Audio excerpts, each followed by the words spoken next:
Leaders from African countries are meeting this week in Gabon, trying to come up with strategies to combat climate change. The toll from extreme weather has devastated vast regions of sub-Saharan Africa, suffering from the worst drought conditions on record and a severe food crisis. Correspondent Fred de Sam Lazaro looks at one effort to help farmers affected by changing weather patterns. This story is produced in partnership with the Pulitzer Center. Like much of East Africa, South Sudan has suffered scorching droughts.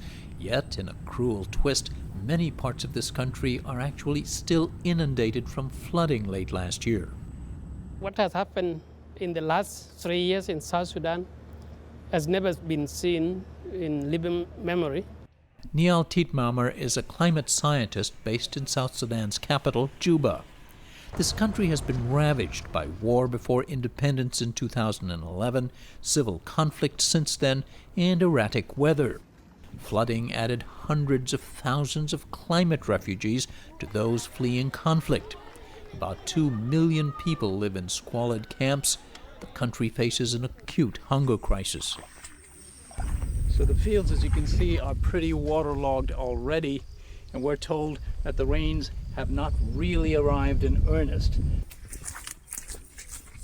Just outside the northern city of Malakal, we visited farmers laboring on and preparing their fields, investing as much in hope as any harvest. We grow okra, collard greens, maize, and cassava, but because of all the water, most of these things are not going to be planted. Nyanakim Achuel belongs to a women's garden group organized by the Christian humanitarian group World Vision. We've seen a lot of changes in the weather compared to the years before, and our output has been very low. Scientists see a much longer trend. Across East Africa, average temperatures have risen a full degree Celsius, 1.8 degrees Fahrenheit, over the past 50 years, making for hotter dry seasons and wetter rainy ones, the drought-baked soil unable to absorb water fast enough to prevent flooding. Much of the water that is in East Africa here in the region is from the Indian Ocean. The Indian Ocean is one of the most warming oceans in the world. And because of this warming, there is a lot of evaporation that is bringing rain to East Africa. From a global perspective, the Intergovernmental Panel on Climate Change has noted a 1/3 reduction in yields as a result of climate change over the last 60 years. Andrew Yoon founded the Kenya-based One Acre Fund, a nonprofit that helps farmers in several African nations produce more and adapt to the changing climate. Small farmers make up the majority of the world's poor, Yoon says, yet little is being done to help them. Less than 2% of climate finance goes to farmers. It's just absolutely crazy that like one of the most affected populations in the world, one of the most vulnerable populations in the world, and there's like they don't even exist as part of the climate dialogue. And there's lots of really actionable, scalable, cost-effective things that we can do. One Acre Fund serves about 1.4 million farmers who've signed up for its program. That size allows it to buy good quality seeds and fertilizers at bulk discounts, which are passed on to farmers along with credit to purchase these resources. And if a crop fails, there's limited insurance through loan forgiveness. And the group educates farmers, providing critical expertise. Hundreds of field agents like Marie-Claire Mugeni in eastern Rwanda advise on how to space seeds, the right doses of compost and fertilizer, and the best time to plant. They taught us how to properly use fertilizers and how to apply lime in the field for acidity. 53-year-old Immaculée Mukamana says her maize crop yields doubled when she first joined One Acre Fund 2 years ago, but after this year's drought, she has very little food left in reserve. I was expecting more than 660 pounds of maize. I got just 88.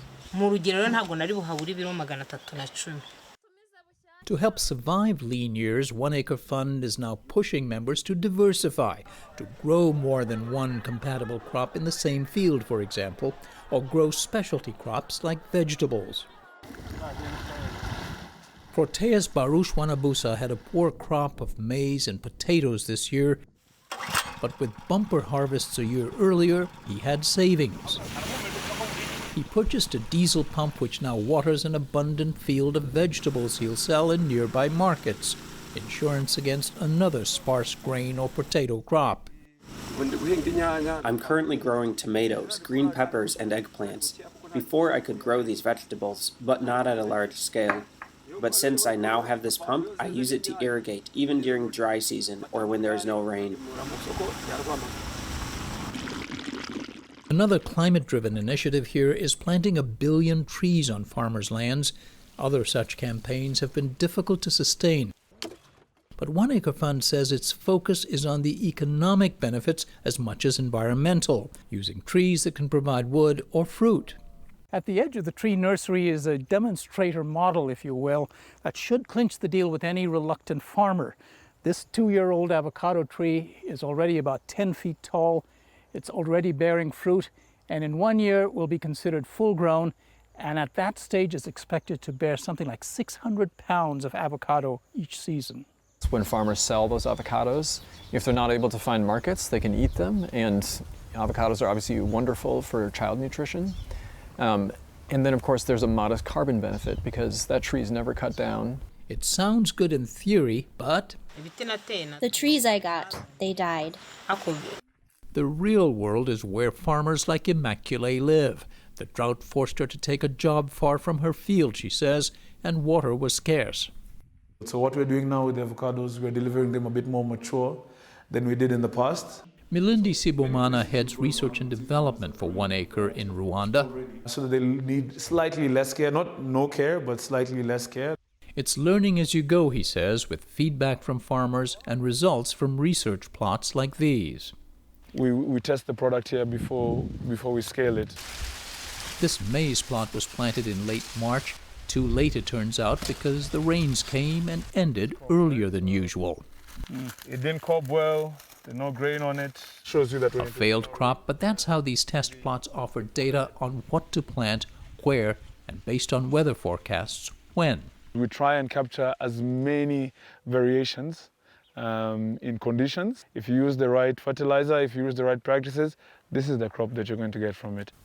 The average yield on One Acre Fund farms has increased 40%, a solid buffer that can help them cope with the changing climate, says Andrew Yoon, a Minnesota native who's lived in East Africa since 2006. The actionable solutions are there. They're cost effective, they're scalable. It's not like you need to invent fusion or anything like that, you know. It's ultra simple, all we need are resources. So that's what I call kind of a just add water type situation. A metaphor in policy terms, though for millions of drought-stricken and flooded African farmers, a prayer. Just add water.